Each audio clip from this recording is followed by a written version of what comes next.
দেখো, এটা অনেক পুরনো রেসিপি। আজকের রেসিপি হলো চেলা মাছ। ছোট ছোট বড় বড় সব সাথে মিশানো চেলা মাছ আজকে রান্না করব। তা কড়াই গরম হয়ে গেছে, তেল দিয়ে দিয়েছি, দিয়ে মাছটাকে ভালো লবণ হলুদ দিয়ে ভালো করে মেখে নিয়েছি। নেওয়ার পরে আরেকটা কথা বলি, যদি লবণ হলুদ মেখে একটু ফ্রিজে রাখা হয় তাহলে মাছটা আরও শক্ত হয়ে যায়। তারপরে মাছটাকে আমি ভালো করে বেশ কড়া করে ফ্রাই করে নিয়েছি।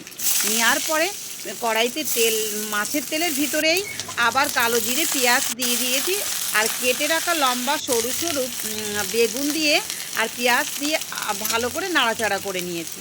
নেওয়ার পরে স্বাদ অনুযায়ী লবণ হলুদ দিয়েছি, কয়েকটা কাঁচা লঙ্কাও আবার চিড়ে দিয়েছি। দিয়ে এবার একটু টমেটো দিয়েছি, দেওয়ার পরে বেশ কিছু সময় ফ্রাই করে নিয়েছি। নেওয়ার পরে বেগুন হালকা গলে আসলে তার মধ্যে একটু গরম জল দিয়ে দিয়েছি। এদিকে আবার ভাত হয়ে গেছে, সরু চালের ভাত খুব সুন্দর লাগবে চেলা মাছ দিয়ে খেতে। তারপরে এইবার বেগুনটা হালকা হালকা জল থাকবে, তখন আমি এই মাছটা দিয়ে দেবো। যেহেতু হালকা জলের প্রয়োজন, মাছটার ভিতরে একটু জল ঢোকারও দরকার আছে।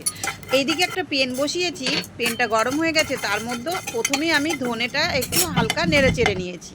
বেশ একটু হালকা কালার এসে গেলে তার মধ্যে গোলমরিচ দিয়ে দিয়েছি, দেওয়ার পরে আবার জিরে দিয়ে দিয়েছি, দিয়ে ভালো করে ফ্রাই করে নিয়েছি।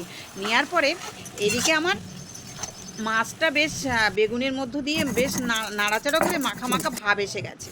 এবার আমি ওই ভাজা জিরাটা ভালো করে শিলে পিষে নেব, যাতে করে গন্ধটা না চলে যায়। খুব সুন্দর একটা গন্ধ। এইবার আমি কিছুটা ভাজা মশলা ওই মাছের ভিতরে দিয়ে দেব, দিয়ে নেড়ে চেড়ে নেব, তাহলে আরও খেতে টেস্ট হবে।